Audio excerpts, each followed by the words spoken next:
वहीं से बोलते हुए चलते कि हाँ देखो मैं बागेश्वर धाम सरकार से शादी करने जा रही हूँ, शादी करने। पहली चीज तो शादी, ये खास करके युवाओं के लिए जो शादी करने वाले हैं, शादी एक बहुत बड़ी चीज है। शादी के फैसले पहली बात तो तुरंत नहीं लिए जाते कि आप। तो नमस्कार दोस्तों, स्वागत है एक बार फिर से हमारे YouTube चैनल में।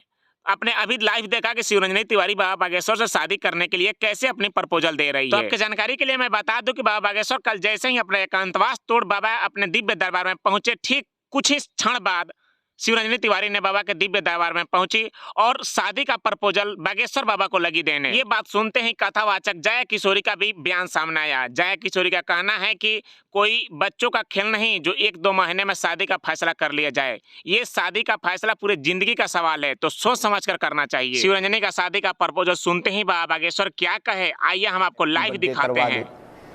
रोज हमारी शादी करवा दे, अब वे होते पोस्ट डालत, टेंशन हमें बढ़ जात, इस चक्कर में हमारा ब्याह और ना हुई है। ये तो बड़ी मजाक की बात है। बात ये है विनोद की कि पर कई संत महात्मा फोन लगाने लगते, अरे महाराज जी जय हो, बारात कब जा रही। एक बार तो एक महात्मा जी फोन लगाए, महाराज जी बताओ नहीं, अकेले 22 तारीख निकल आई। हमने कहा कहे की महाराज जी, बोले शादी की। हमने कहा जिसको दूल्हा बनना है उसे ही पता ही नहीं है कि कब की है और कहाँ जानी है। तो जैसा कि आपने अभी देखा, बाबा बागेश्वर को ये खुद पता नहीं है कि कब मेरी शादी है, किससे करनी है, किसको दुल्हा बनना है। शिवरंजनी तिवारी बाबा बागेश्वर से अपना नाम जुड़वाकर पॉपुलर होना चाहती थी और बाबा बागेश्वर को अपना नाम जुड़वा करके बदनाम करना चाहती थी। ऐसे ही सही जानकारी के लिए हमारे YouTube चैनल को सब्सक्राइब करें और बेल आइकन को ऑन कर दें ताकि मेरी वीडियो सबसे पहले आप तक पहुंचे।